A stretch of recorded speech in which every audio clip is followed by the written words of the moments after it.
Hello ladies and gentlemen, my name is 50 Cal of Natural Order on Argent Dawn, and today we're going to be talking about the Protection Paladin in patch 5.4.8. Protection Paladins are currently one of the sturdiest tanks in the game thanks to their incredible self-heals, their powerful active mitigation ability, and their fairly decent cooldowns. This makes them a very popular tank choice in both 10-man and 25-man raid teams, and so if you're looking to level an alt or take a stab at tanking, Paladins are a very viable option right now. So with that, let's delve into the Protection Paladin. We'll start with stat priority since that's fairly important. Your most important stats are hit and expertise since they'll ensure that your abilities are actually hitting your target. The hit cap is at 7.5% and the expertise cap is at 15%. While the hit cap is mandatory, some people choose to only soft cap expertise. What this means is instead of reaching the 15% expertise hard cap, they run anywhere from 7.5 to 14% expertise, since they feel that the additional stats that they gain by not capping is more important. Personally, I feel like the expertise cap is very important and would suggest getting to 15% as soon as possible. However, it is difficult to reach that cap when you're starting out, so anywhere from 12 to 13% should be a safe compromise as you start gearing up. The gear that drops in Siege of Orgrimmar has a lot of innate hit and expertise, so these caps shouldn't be too difficult to reach with some gear. Next on our priority list, and very importantly, is haste. Haste is extremely important for Protection Paladins due to a passive ability that we have called Sanctity of Battle. What Sanctity of Battle does is it reduces our global cooldown as well as the cooldown to our holy power generating abilities. This means we're able to build up holy power at a faster rate, allowing us to use Shield of the Righteous and Eternal Flame more often. Ultimately, this equates to better active mitigation and survivability. After haste comes Mastery. Mastery is a very good defensive stat as it smooths our damage intake. It increases the damage reduction of our Shield of the Righteous, which is our active mitigation ability. It adds a certain percent to our Bastion of Glory buff, which I'll get into in a little bit, and it also increases our chance to block. Overall, a great survival statistic. After Mastery is Crit. Crit's mostly an offensive output statistic. It's not extremely valuable for us apart from bumping up our DPS. With the recent switch to Eternal Flame, which I'll also speak about in a little bit, it provides a little bit of survivability, but not really. It's only really there because it's much better than dodge and parry. For those of you who've been playing World of Warcraft for a long time, it might seem weird that dodge and parry are so low in our stat priority, especially since they're traditionally tanking stats. Well, this is because with the implementation of active mitigation, dodge and parry have become a little outdated for the way that the Paladin active mitigation works. What this means is instead of relying on avoidance, meaning dodging or parrying an attack, we are now more focused on actively reducing the damage intake and smoothing our damage intake. So because of this, dodge and parry have become very undesirable stats for us. And next we'll be talking about rotation and gameplay. But before I get into our rotation, I do want to mention Righteous Fury and Seals. Righteous Fury is incredibly important for Protection Paladin as it increases the threat generation of all our abilities. With Seals, we have a couple different options between Seal of Insight, Seal of Righteousness, and Seal of Truth. However, we always want to be using Seal of Insight despite the DPS boosts of Seal of Truth and Seal of Righteousness because we'd be sacrificing a huge amount of healing that Seal of Insight provides. So with your Righteous Fury buff on, your Seal of Insight ready, let's take a look at the rotation. For single target, your rotation is going to look something like this: Crusader Strike, Judgment, Filler, Crusader Strike, Filler, Judgment, Crusader Strike, Filler, Filler. Now those filler spells also have a priority list of their own, and that list looks something like Avenger Shield, Holy Wrath, Hammer of Wrath if the target's below 20%, Consecration, and finally, you want to work in your tier 6 talent somewhere in that rotation. The rotation may look incredibly complex and very long at first glance, but it's something that really takes some time to get used to. Now I know there's a lot of spells, especially those fillers, so if that's tripping you up, focus primarily on the Crusader Strike and Judgment placements because those are really the most important parts. The whole point of the priority list with the fillers is to make the rotation feel as smooth as possible, and it's a slight damage increase if you follow that priority list. However, it's more important that you get your Crusader Strikes and Judgments in the proper order, so focus on that first if possible.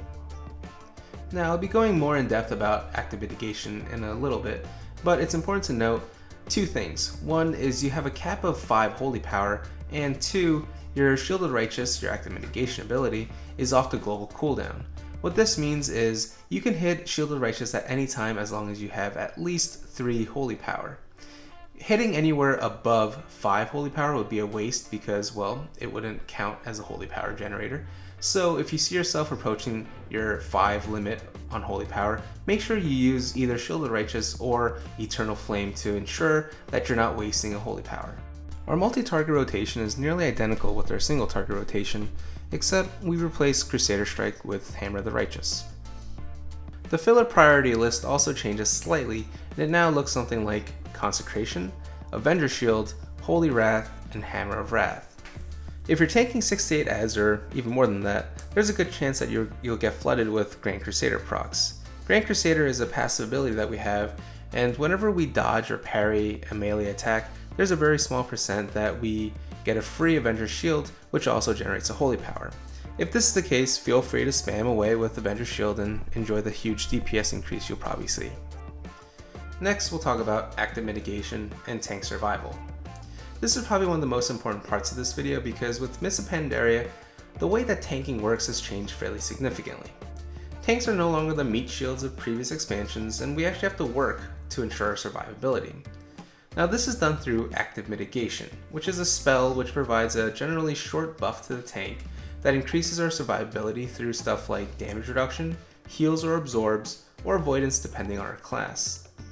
Shield of the Righteous is the Paladin active mitigation ability, and it reduces the physical damage that we take by a base of 30% for up to 3 seconds. Now that 30% is modified by our mastery, so you'll see different levels as you get better gear. So, as a Protection Paladin, how do we use Shield of the Righteous? Well, in order to use Shield of the Righteous at all, we need to generate Holy Power.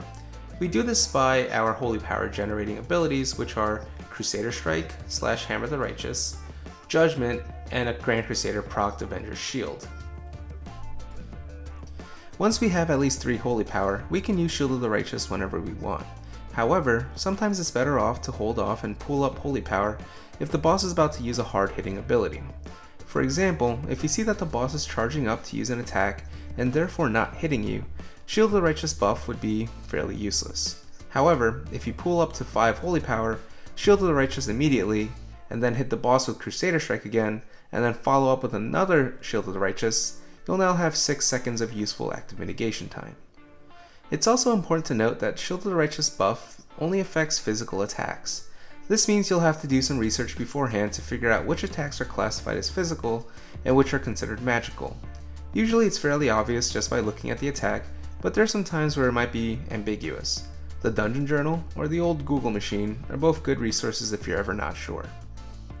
Although Shield of the Righteous doesn't prevent any magic damage, it's important to have a fairly high uptime on Shield of the Righteous because every boss will be meleeing you, which generally always counts as physical damage. Thanks to our synergy with haste, it's not uncommon at higher gear levels to reach very high uptimes on Shield of the Righteous. At my current item level, I average anywhere from 65 to 70% uptime on most boss fights, but many of the top paladins can reach even higher levels than that. Although high uptime percentage is great, it's more important that you're using it at the appropriate times. You can have an uptime of only 40% and still be just as or even more durable than someone with 60% uptime if you're using Shield of the Righteous at the correct moments in the fight. Don't be too concerned with your uptime right off the bat and focus more on nailing down the fundamentals, at least until you feel a level of comfort with the class and the tanking role. In addition to our active mitigation, a major part of a Paladin's survival comes from their tier 3 talent choice. The 2 viable options so far this expansion have been Sacred Shields and Eternal Flame. Sacred Shields was the primary choice for the first half of the expansion, but due to recent changes it's become a much less desirable choice. Sacred Shield primarily benefited by being an absorb, which is generally better than damage taken plus heals. But the nerf to the absorb in conjunction with the buff to Eternal Flame's output just made Eternal Flame a much more attractive choice. Eternal Flame replaces Word of Glory, and it also provides a heal over time. The effectiveness of the initial heal and the heal over time is benefited by the passive ability that we have called Guarded by the Light, which converts attack power into spell power. The massive amounts of attack power that we get from our vengeance makes Eternal Flame heal for a very high amount, sometimes even our entire health pool. And the heal over time, they tick for an extremely significant amount as well. Our mastery also increases the effectiveness of Bastion of Glory, which is the buff that we gain whenever we cast Shield of the Righteous. What Bastion of Glory does is it increases the effectiveness of Eternal Flame and stacks up to 5 times. In 6.0, the pre-patch to the next expansion, Mastery and Bastion of Glory will no longer actually benefit the heal over time portion of Eternal Flame, but I still don't think that change will be enough to impact reconsidering this talent choice. Using Eternal Flame requires a bit of thought. Since Bastion of Glory equates to larger casts of Eternal Flame, it's generally advised to wait until 5 stacks of Bastion of Glory before using Eternal Flame. However, if your survival is at risk, it's acceptable and encouraged to use Eternal Flame even if you're at low stacks. Because Eternal Flame requires you to track not only the Eternal Flame heal over time, but also Bastion of Glory, it's highly recommended that you use an add-on like Weak Auras or Tell Me When to keep track of those things. That way you're not taking a look at the top, right of your monitor every time to see where your Bastion of Glory stacks are and to see if you need to refresh your Eternal Flame hot. The final piece in the tank survival puzzle is your cooldown usage. Paladins have 3 very powerful cooldowns that we should be using throughout the fight. Those 3 cooldowns are Guardian of Ancient Kings, Ardent Defender, and Divine Protection. Guardian of Ancient Kings is probably one of our most powerful cooldowns, as it's a 3-minute cooldown that lasts for 12 seconds and reduces all damage that we take by 50%. This is incredibly powerful, and Guardian of Ancient Kings should primarily be used if you're in a situation where the damage that you're taking starts becoming unbearable. The next cooldown that we have is Ardent Defender. Ardent Defender reduces all damage that we take by 20%, but its primarily use is that whenever this cooldown is active, the next time a source of damage would drop you below 0% health, it actually heals you for 15% of your maximum HP instead. So this is sort of a get out of jail free card, and it prevents one death that you would possibly run into. The next cooldown that we have is Divine Protection. Divine Protection is a very strong magic damage cooldown, and it reduces all magic damage that we take by 40%. You can also glyph it so that instead of reducing magic damage by 40%, it reduces magic damage by 20% and physical damage by 20%, so it's sort of like an extra cooldown if you find that it's necessary. And while technically not a defensive cooldown, Lay on Hands gets an honorable mention. Lay on Hands is a very powerful heal that heals either you or a friendly target for the maximum amount of their health pool. So if you're on the verge of dying with no signs of immediate healing in sight, you can pop Lay on Hands on yourself to bring yourself back up to full health. Just keep in mind that Lay on Hands also gives you the Forbearance debuff, so if you're planning on using Bubble or Hand of Protection on yourself, you'll need a minute for Forbearance to fall off. Another incredibly useful cooldown that we have is Devotion Aura. I didn't include this as a part of the big 3 because it's more of a raid utility spell than a personal cooldown. What Devotion Aura does is it reduces the amount of magic damage that the raid takes by 20% for 6 seconds. It also grants the raid immunity to silence and interrupts for the duration of the cooldown, which is extremely useful for fights like Heroic Thok in the Siege of Orgrimmar. If you ever hear Devotion Aura referred to as Aura Mastery, it's because there was a very similar spell in previous expansions and the old name just stuck around. Next, let's take a look at our talents and glyphs. Both our talents and glyphs are fairly versatile and should be changed on a per fight basis for the best results. So moving on to talents. For the tier 1 talent, I generally go with Speed of Light. It provides a strong sprint cooldown on a relatively short timer. Long Arm in the Law is great for fights that require heavy movement, but I've rarely found a need to switch to this talent. Your tier 2 talents are your CC talents. None of these abilities will work on bosses, so it's really preference. I personally like Fist of Justice for the 30-second stun, but this tier has very little impact for rating. Tier 3 is your survivability tier as discussed above. Selfless Healer can be safely ignored for Protection Paladins as of patch 5.4.8, and most tanks should exclusively use Eternal Flame. Sacred Shield saw a heavy nerf with patch 5.3, but it may still have some uses for undergeared players who could use the expanded health pool via Sacred Shield's Absorb. Eternal Flame is a default talent since it has the most output capabilities, but it needs to be used correctly as discussed above. Tier 4 is your defensive ability tier. Unbreakable Spirit is a general go-to for this tier as it has the cooldown for Bubble, Divine Protection, and Lay on Hands. Clemency has its uses if you need to throw out double hands, for example on Iron Juggernaut or Malkarok. and Hand of Purity is strong for heavy dot damage fights, but Blizzard limited which PvE dots are actually reduced by Hand of Purity, making it fairly useless most of the time. It does provide a small 10% damage reduction buff as well, so if an extra cooldown is needed, this can be used. Tier 5 is your Holy Power tier. Divine Purpose will net you the highest Holy Power generation, and it has great synergy with the haste build. The RNG factor may take some time to get used to, but it's my personal talent of choice for most fights. Holy Avenger is a great option for fights where you need an on-demand extended period of Shield of the Righteous coverage, so for example Malkorok's Blood Phase, and it's also a great DPS cooldown for fights like Jinrock where you get buffed for a short, predictable period of time, the pools. Sanctified Wrath isn't a very strong talent for Protection Paladins, so it's generally avoided. Tier 6 is your extra ability tier. All 3 abilities have varied uses, so you'll most likely be switching between them often. Execution Sentence provides the largest DPS boost, so it can be used on farm bosses or fights where enrage timers are tight. Light's Hammer is great for fights with a lot of adds and also provides a lot of healing at high vengeance levels, so it can be used defensively on fights where people are stacked. Holy Prism is my general go-to if neither situation applies, and it has the shortest cooldown and can be useful as an AoE taunt ability if you target yourself with Holy Prism near multiple adds. Similar to talents, Glyphs should be swapped out on a per fight basis for maximum efficiency. Below is a list of relevant Glyphs for Protection Paladins, and you'll notice that only a few of them actually increase survivability. The majority of our Glyphs are for additional DPS or threat generation, and aren't incredibly important. But proper Glyph usage will provide a significant boost to your output, so it's just something to keep in mind. Glyph of Final Wrath, Glyph of Alabaster Shield, and Glyph of Word of Glory are the 3 glyphs that I generally use on most fights. They provide the biggest boost to our DPS and threat generation, so they're my 3 go-to. On single target fights, I usually swap out Alabaster Shield for Glyph of Focus Shield. This allows my Avenger Shield to hit 30% harder, but only on one target, and, well, the extra DPS is fairly self-explanatory. Glyph of Divine Protection is one of our few survival-related glyphs.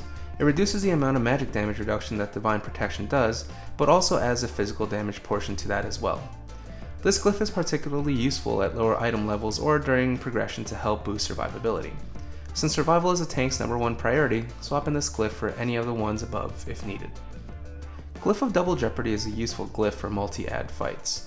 I would suggest setting up a mouse over judgment macro if you plan on using this glyph, and if I'm feeling not lazy, I'll generally use this on multi-target fights.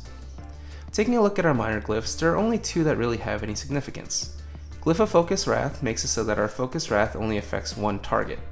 This glyph can be a DPS boost for single target fights that may have extraneous adds in range of the boss, so for example training dummies, critters, or other negligible targetable adds. Glyph of Righteous Retreat makes our Hearthstone cast go 50% faster during Divine Shield. This is basically a mandatory glyph for any paladins because, well, Bubble Hearth. Let's also take a quick look at our gearing strategy. Since Protection Paladins have a unique way of gearing up, this warrants an explanation. Due to our haste mastery priority, gearing for Protection Paladins requires some loot specialization swapping, in addition to knowledge of loot tables. Atlas Loot or the Dungeon Journal can be very helpful for this. The general rule is to set your specialization to Retribution, unless going for a one-handed weapon, shields, or tank-specific trinkets. Although Blizzard recently modified Protection specialization to award haste items, it also increases your chance of getting undesirable dodge parry gear as well. Tier 16 introduced a decent 2-piece bonus and a very strong 4-piece bonus, along with haste on our tanking gear for the very first time this expansion. While it's still advisable to pass tier to Warlocks and Priests first, at least during early progression, as survivability shouldn't really be a huge issue, it's not a bad idea to aim for your 4-piece as soon as possible. Finally, we'll conclude with a brief overview on Enchanting, Professions, Gemming, and Consumables. Enchanting is fairly straightforward. You'll want to go with the traditional tanking enchants like plus stamina to chest and greater Oxhorn inscription for shoulders. If hidden expertise aren't an issue, you should use your glove and boot enchants for plus haste. For your weapon, you can go with Dancing Steel or a cheaper option in Windsong. There aren't too many useful enchants for shields, so I generally just stick with plus parry. Professions provide minor stat increases, and it's advised that all raiders pick up 2 professions. Unless you're in a high-end raiding guild, it usually doesn't matter which you pick, but for those planning on min-maxing, leatherworking and jewel crafting provide very good bonuses, with the fur lining enchant to bracers and the epic gems. Blacksmithing is also a very popular option as it provides 2 additional sockets. Gemming is pretty straightforward as well. I don't worry about most socket bonuses because most of them award additional strength, which is fairly low in our priority list. The few bonuses I do try to keep are any plus stamina or plus haste ones, but those are relatively rare. If you're looking to match socket bonuses, you can follow the list below, but for the most part, Quick Sun's Radiance will be your best friend. With consumables, you'll want to eat the noodle cart food, Chun Tiang spring rolls, or stuffed mushrooms for the stamina bonus. For flasks, stick with Flask of the Earth for the stamina bonus, although I personally prefer using Elixir of the Rapids and Manted Elixir for the extra haste. The elixir buff does go away when you die, so it gets fairly expensive during progression, but if you have an alchemist friend or an alt, it's not too bad. You should also stock up on Potion of Mogu Power if you plan on using potions. This concludes the Protection Paladin guide for patch 5.4.8. While the video covered all the major points, a more thorough written guide can be found in the description below. The written guide goes into further detail and may answer any additional questions that you may have. For any other questions or feedback, please feel free to post in the comments below, on the written guide, or reach out on Twitter. This video will conclude with a look at our guild's heroic Malkarok kill so you can see the class in action. Thanks for watching.